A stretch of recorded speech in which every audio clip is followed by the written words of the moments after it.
Canım iste canım bile sana kurban yar.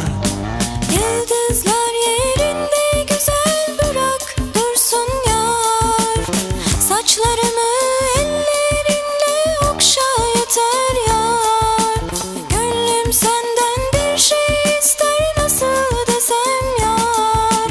Allah beni, bulla beni, al koynuna yar. Rüzgar olup ince beline sarılayım yar. Çimen olup ayağına serileyim yar. Sürme olup gözlerine sürüleyim yar. Canım iste canım bile sana kurban yar. Allah